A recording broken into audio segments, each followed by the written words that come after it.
Welcome everyone.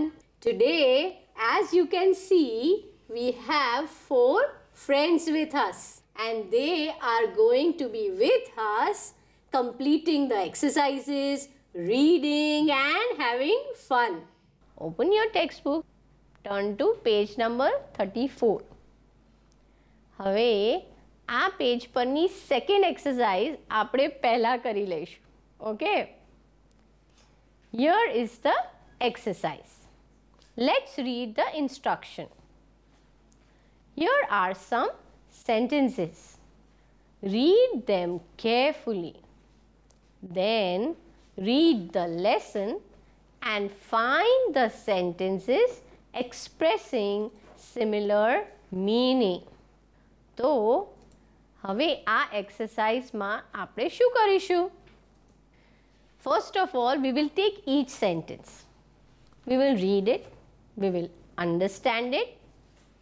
બરાબર આપણને ખબર પડી જાય પછીથી we will go to the lesson.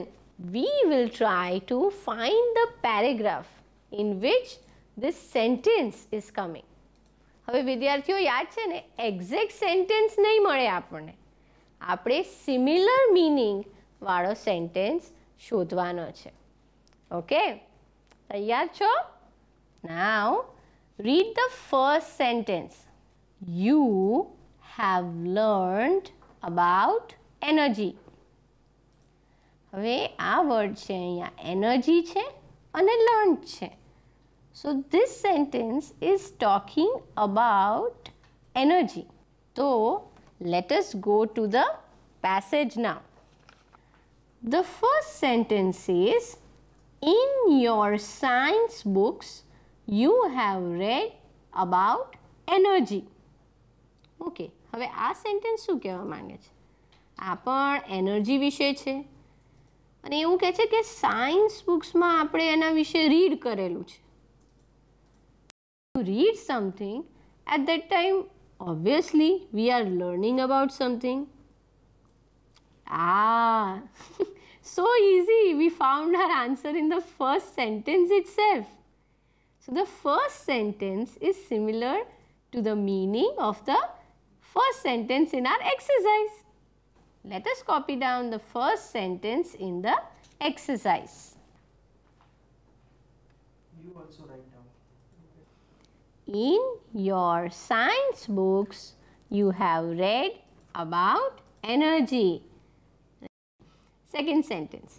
People from outside India do not come here during the summer. Okay, people from outside India ની વાત છે. Fine. They do not come here during the summer. Okay, એટલે ખાસ સમરની વાત થઈ રહી છે. How people outside India, summer હોય, then they do not come here. તો આ સમરની વાત કયા પેરેગ્રાફમાં વધારે થાય છે વિચાર? યાદ આવ્યું? પેરેગ્રાફ નંબર 2માં. In India, the sun usually shines very brightly. Okay, that is why the Indian summer is extremely hot and long. All of us have experienced the hot summer days. We feel restless during this season. The strong sun rays can cause sunstrokes. We are forced to protect ourselves from the harsh rays of the hot summer sun.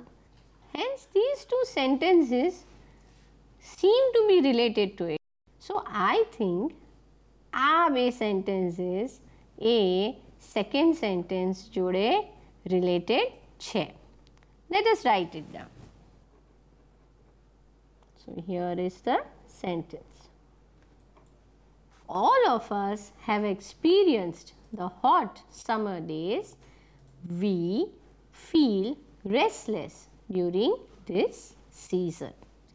Let us look at the next sentence. Scientists have started using sun rays in a new manner. Okay. Paragraph number 3 માં મળ્યું તમને? The scientists have successfully converted the heat from sun rays into electricity. અને ફરી fourth પેરેગ્રાફના સ્ટાર્ટિંગમાં પણ આ જ વાત આવે છે કે scientist have generated electricity from the sun rays. We can write 2 sentences actually, है ने? Let's write it.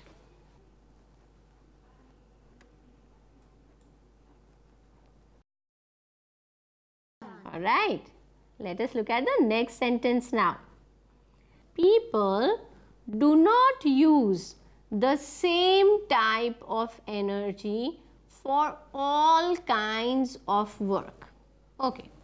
Paragraph number 3માં આ વાત આવેલી છે, તો ફટાફટ આ પેરેગ્રાફ વાંચો, શોધી કાઢો કયો સેન્ટેન્સ છે આમાં. The sentence is we make use of different kinds of energy for different purposes. That is the correct answer. So let us copy down the sentence from paragraph 3.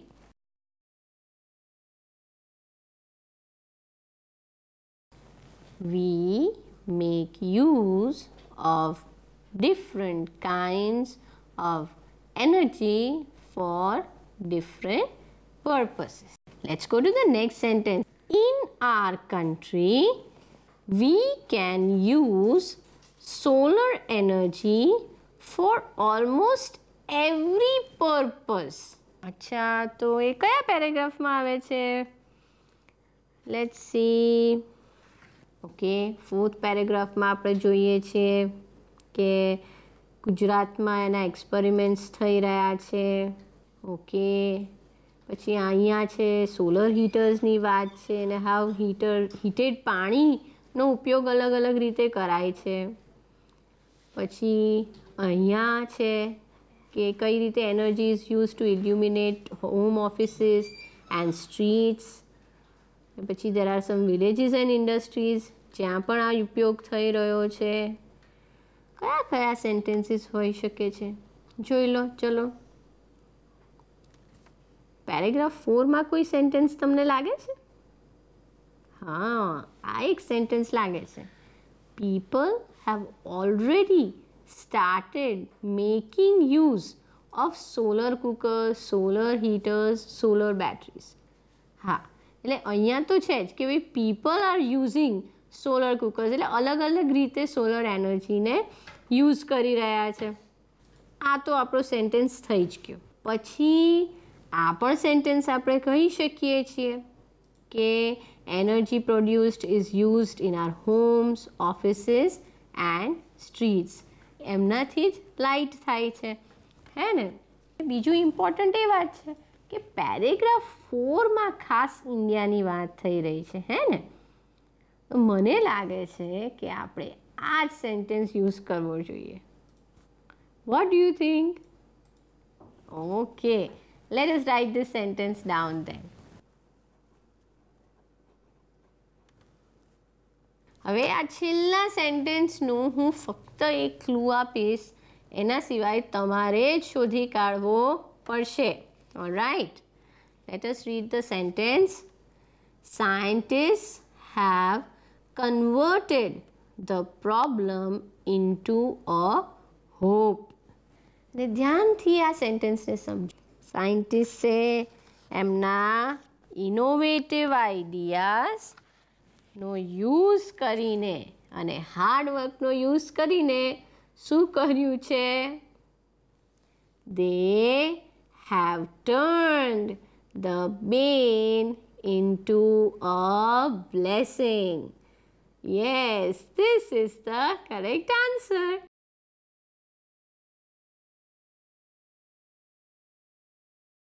આપણા બધા સેન્ટેન્સીસ કમ્પ્લીટ થઈ ગયા. ચાલો હવે જે છેલ્લી રહી ગયેલી એક્સરસાઇઝ છે એ કમ્પ્લીટ કરીએ.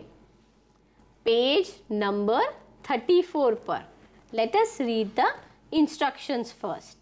Mark true or false. Correct the false sentences. Okay. એટલે બસ આપણે sentence વાંચીશું.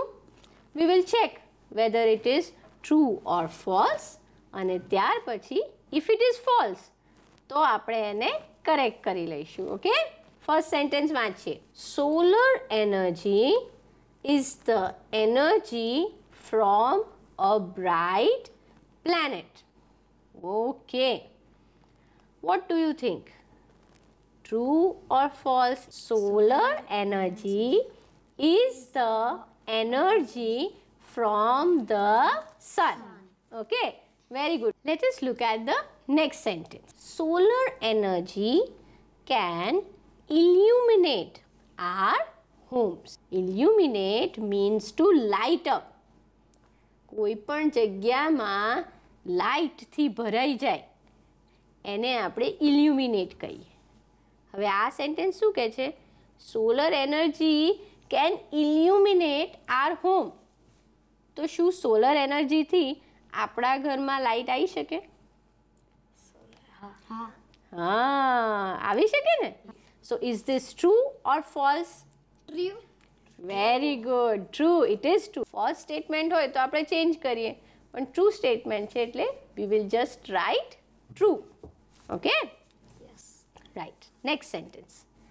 Scientists convert the sun rays into electricity. True or false? સાયન્ટિસ્ટે કરી શક્યા છે કે નથી કરી શક્યા? આ સ્ટેટમેન્ટ એ ટ્રુ છે. સમજ પડી? ટ્રુ. રાઇટ.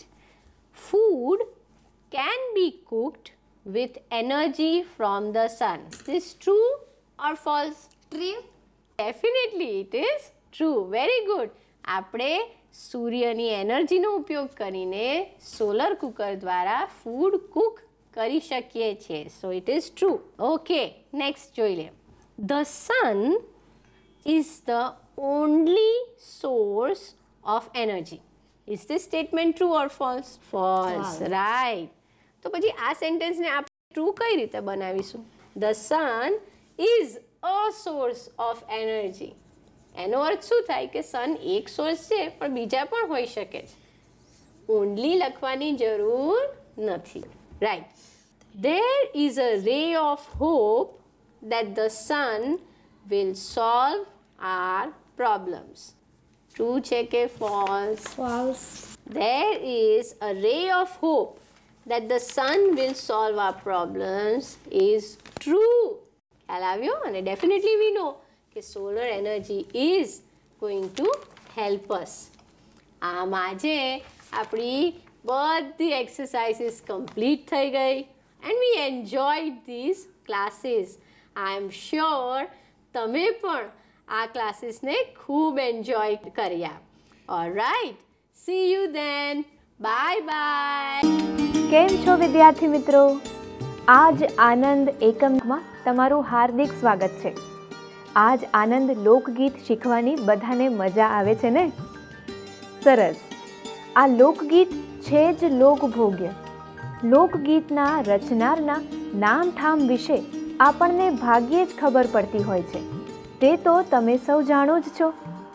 હા, અહીં આ ગીતમાં ખૂબ સરળ શૈલીમાં વર્ષા ઋતુનું આનંદદાયક ચિત્ર ઊભું કર્યું છે. તેની સાથે સાથે કૃષિ સંસ્કૃતિમાં વ્યવસાય સાથે ઉત્સવનો આનંદ ઉલ્લાસ કેવી સહજ રીતે જોડાઈ જાય છે તેની વાત પણ અહીં સરસ શૈલીમાં કરવામાં આવી છે. આપણે બધા સાથે મળીને આ કાવ્યનું ફરીથી ગાન કરીએ. તમે બધા મારી સાથે મળીને ગાશો ને? તો ચાલો તૈયાર થઈ જાઓ મારી સાથે કાવ્ય ગાવા.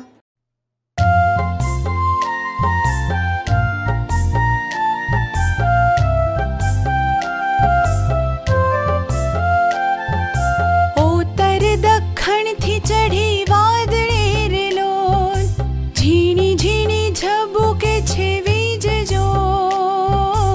આજ આનંદ મારે આંગણે રેલો, ખેડૂના માથે લીલા મોળિયા રેલો.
વાવી જારું ને વાવ્યા બાજરા રે લોલ, ધરતીએ ઓઢ્યા લીલા ચીરજો.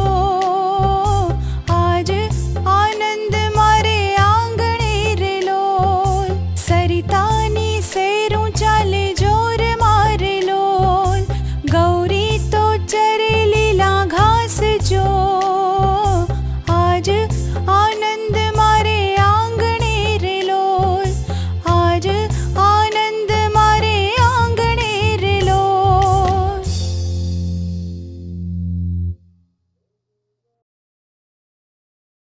તો ચાલો તમારું ગુજરાતીનું પાઠ્યપુસ્તક ખોલો અને શબ્દોના અર્થ જુઓ. આપણે હવે આ શબ્દોના અર્થનો વાક્ય પ્રયોગ કરતા શીખીશું. એ પહેલાં આપણે એક કામ કરીએ, આપણે આ શબ્દોના અર્થની જાણકારી મેળવીએ. બરાબર? તો ચાલો પહેલો શબ્દ જુઓ. પહેલો શબ્દ છે ઓતર દખણથી, અર્થાત ઉત્તર અને દક્ષિણ દિશામાંથી.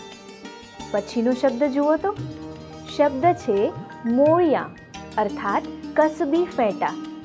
પછીનો શબ્દ છે ધોરીડા, અર્થાત બળદ. પછીનો શબ્દ છે કોટે, અર્થાત ડોકે. પછીનો શબ્દ છે ઘૂઘરમાળ, અર્થાત ઘૂઘરાની માળા. પછીનો શબ્દ છે વાવણીએ, અર્થાત બીજ વાવવાના સાધને અથવા ઓરવીએ. પછીનો શબ્દ છે સેરું, અર્થાત માળા અથવા હાર. પછીનો શબ્દ છે લલાટ, અર્થાત કપાળ. પછીનો શબ્દ છે જારું, અર્થાત જુવાર.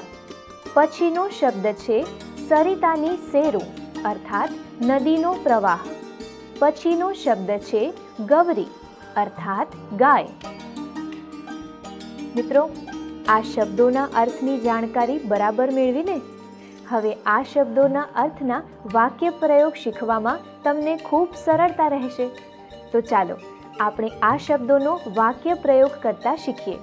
પહેલો શબ્દ છે ઓતર દખણથી, અર્થાત ઉત્તર અને દક્ષિણ દિશામાંથી.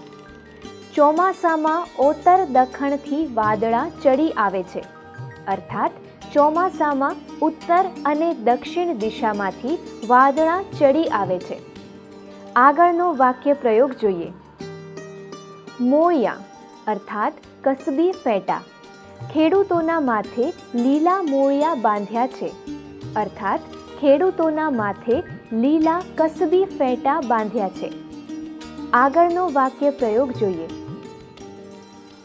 ધોરીડા, અર્થાત બળદ. ધોરીડા દ્વારા ખેતર ખેડાય છે, અર્થાત બળદો દ્વારા ખેતર ખેડાય છે.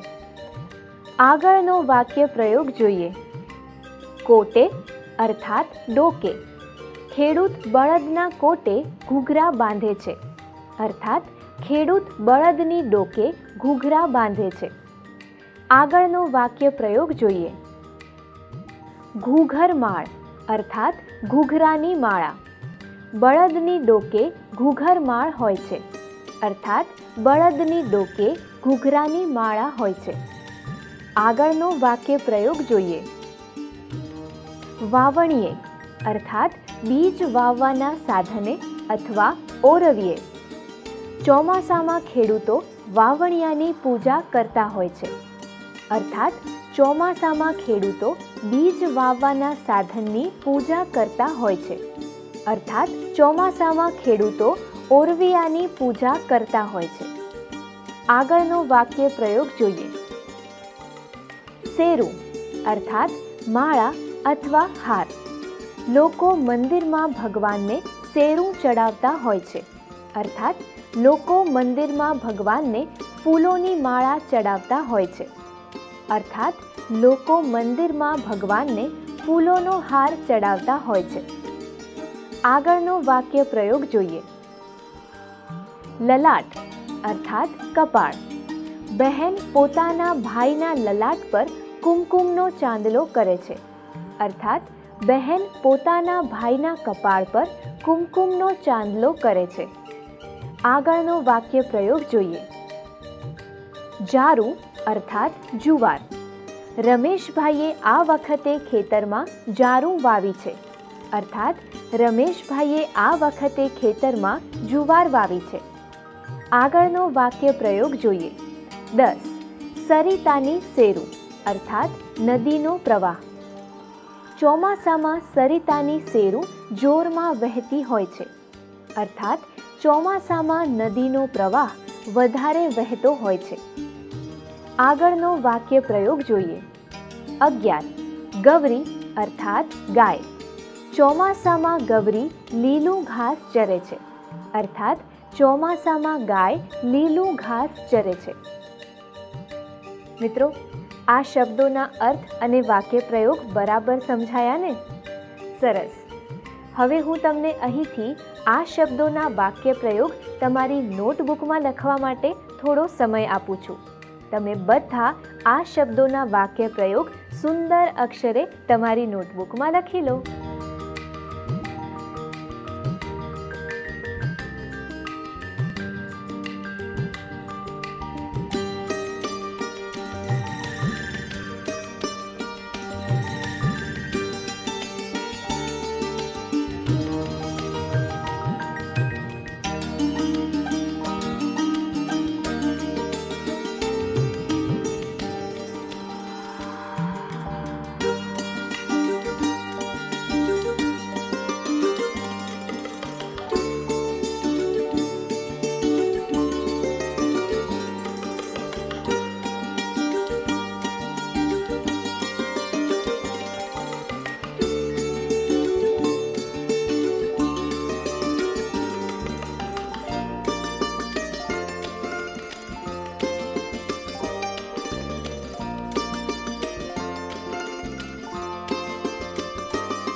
મિત્રો, તમે બધાએ આ શબ્દોના વાક્ય પ્રયોગ તમારી નોટબુકમાં લખ્યા ને? ખૂબ સરસ. તો મિત્રો, આજનું ગૃહ કાર્ય કરવાનું ભૂલતા નહીં હો ને? આવતા અંકમાં મળીએ ત્યાં સુધી મજા કરો. આવજો મિત્રો.